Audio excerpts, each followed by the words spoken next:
Hey everybody, Will with Strong Turf here. Today we're working on replacing the hubs on my lawn maintenance trailer. This left side wheel has had a little bit of play. I mean, it's not horrible, but it does wobble a little bit. It's been like that for a few months now. I mean, it hasn't gotten any worse, so I haven't been super worried about it. But we're gonna go ahead and replace the hubs on there. I went to the trailer shop and the lady asked me when the last time I packed the bearings with grease, and I told her I haven't done it. You know, I've had this trailer a little over 3 years and I haven't done it. And she looked at me like I was an alien, and she was kind of explaining to me how to pack the bearings, and I said, how much is it for a whole brand new hub? She said they're about $110 a piece. So I just said, screw it, just give me 2 brand new hubs and we'll just call it a day. So we've got this pre-packed, greased trailer hub kit, 3,500 pound axle. She came out and she measured my lug nut measurements. So this is what I got here. And she said this top assembly is for the easy grease deal here. So all the parts, we will be following this top row instead of this bottom row. We'll be doing this top section. So let's go ahead and get to it. We've got our trailer jacked up. We're gonna go ahead and take these lug nuts off and get this wheel off of here. All right, we got that wheel off, and first things first, I had to go throw some sweatpants on and get a hot cup of coffee because it's 6:30 in the morning and it's kind of chilly out here. But I took this wheel off, and I noticed when I pulled it off, oh my goodness, you see all this grease that's been just flying all around the place? Got it all over my hand too. It seems like when I was squirting grease into here, into this fitting, it looks like it blew out that back seal back here, and the grease was just coming out the backside there. Oh yeah, that seal is completely blown out. So yeah, we're gonna start taking this all apart. We're gonna have to take off this rubber cap here with a flat head, and then we're gonna have to take a hammer and get this metal cap off, and then that'll let us access our castle nut and our cotter pin, and then we should be able to slide this whole thing off. But something I like to do when I have the trailer jacked up, sometimes I do it with the truck too, I'll take the tire, the wheel, and I'll put it under there. Maybe I'll even put it under these leaf springs, but that just gives you just something there in case your jack fails and it falls. I don't feel like going and grabbing a jack stand, so we'll just do that. But yeah, let's go ahead and take this apart. All right, so I was trying to be as quiet as possible because my wife is inside sleeping, but I whacked it a few times with the hammer, and now I can slide my flathead in there and kind of get it the rest of the way. Like I said, I'm really trying to be as quiet as possible because it's 6:45 in the morning. But I'd probably go faster if I wasn't worried about the noise. But there's our cap. There's all our old grease. It actually doesn't look horrible because I just squirted some in there the other day. But now we can clean this off with a rag and access our castle nut and our cotter pin. One thing real quick that I wanted to mention, I've seen so many people online and in real life put their lug nuts on backwards. If you'll notice, this curved part of the lug nut that tapers in, it fits right down into the hole there, and that kind of locks it in place, or it kind of seats it properly. I've seen so many people put the flat side up against the wheel,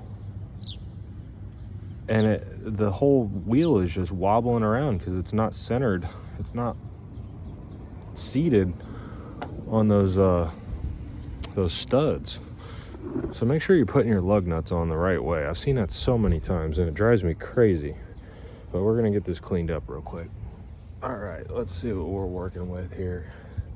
It looks like this little golden piece, looks like that just slides off of there. So let's see, I got a little piece of grass on my flathead. So I guess that clip just comes off of there. Yours might be a little different. Just a little clip that goes on.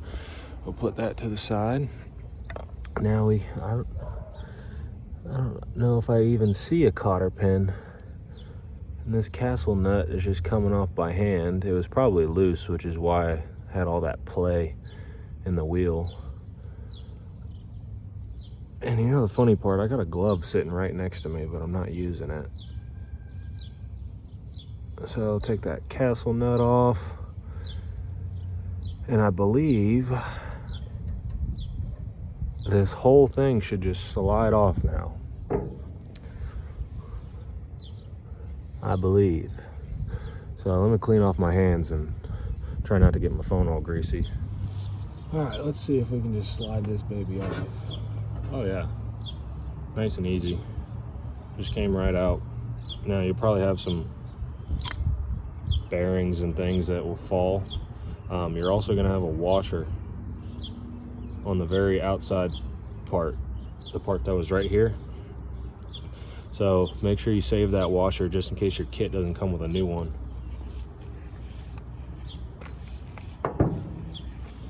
And we're gonna get this spindle, I believe is what you call it.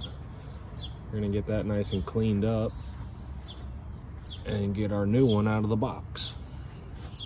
All right, we got everything out of the box, and this new hub came with little plastic inserts to keep the grease in there, which is pretty nice. Like I said, we're following this top section here, so we've got a couple pieces that we are not going to use, and it even came with new lug nuts, which is a pretty cool deal.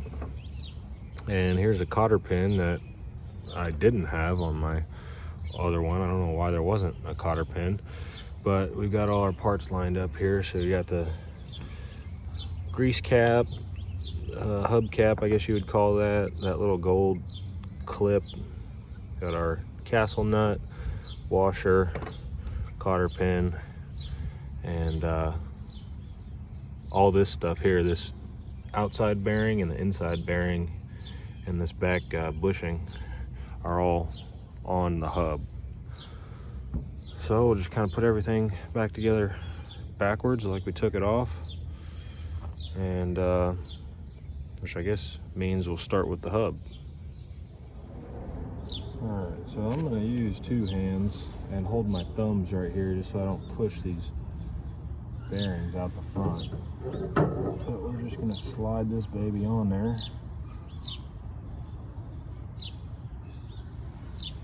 All right, so there's a little bit of play in it right now, but I think that'll get taken care of as we move this process along. But I'm gonna take this washer with the flat side. Came with one, a regular one, but my spindle has the flat side on it. So get that on there, and now we'll do our castle nut. And I've been told that you should torque this castle nut down pretty tight and then back it off and then hand tighten it, just finger tight. And I've been told that the reason is so when you torque it down, it'll seat everything flat, but that also hinders the wheel from spinning. So then you back it off and then just do it finger tight once it's flat on there. Well, let me find my channel locks. And let's torque that thing down.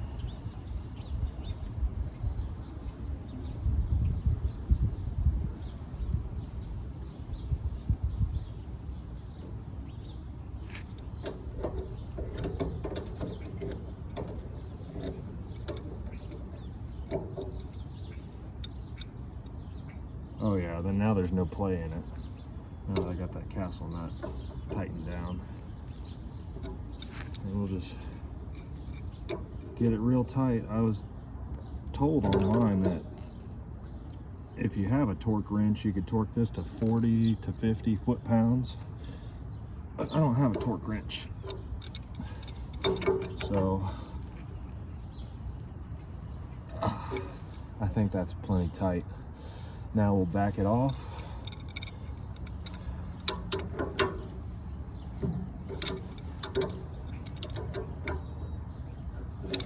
Back this castle nut off. And then we'll just do finger tight.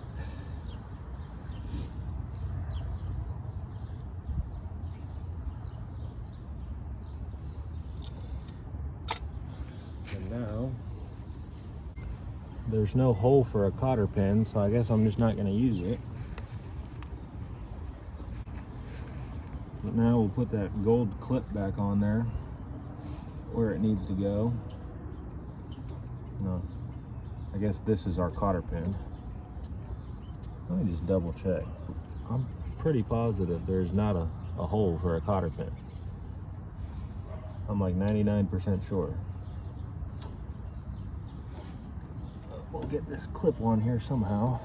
Try to beat it on there. There it goes. Yeah, I guess that is our cotter pin.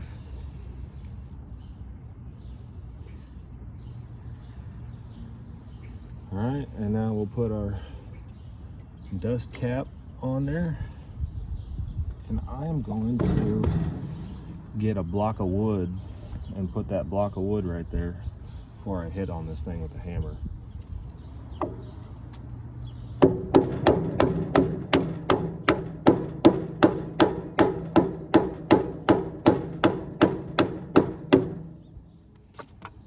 All right, so that's on there.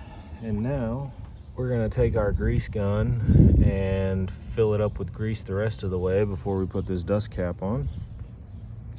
And then after that, we should be good to put our wheel on. All right, we finally got this thing filled up with grease the rest of the way. I mean, it took like half a can of grease. But get that thing nice and full, because the grease being all the way to the edge here will prevent water and dust and dirt from getting into the bearings. So make sure this thing is full of grease, not overflowing, but full. And then we'll just take our rubber little deal here and squeeze it on in there as best we can.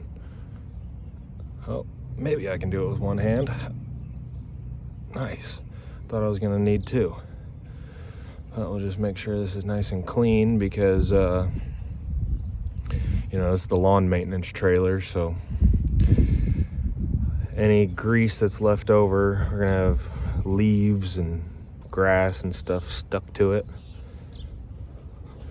Now we just got to put our wheel back on and we're ready to rock and roll. Well, got to do the other side too. I guess I could go ahead and show you what kind of grease I use also. Normally I use the Lucas Oil, red and tacky. But I also picked up some of this from like AutoZone or O'Reilly's or something like that. It's pretty much the same stuff. NLGI number 2. NLGI number 2. I guarantee there's going to be somebody in the comments that say, "You idiot, you need to be using the NLGI number. What? You're not using the right stuff." I don't care, brother. Keep your comment to yourself. All right, wheels back on, and we no longer have any play. So that's a really good sign. And like I said earlier, you better be putting your lug nuts on the correct way. I better not see anybody in the Home Depot parking lot, the Walmart parking lot, or wherever you're at with the flat side up against the wheel. I better not see that. But I feel like I should also probably say, drive your trailer a few miles and then torque your lug nuts again. I don't want anybody's wheels falling off and you coming back and suing me because I made this video. But hope this helps somebody. Hope you can get back up and rolling soon, and have a great rest of your day.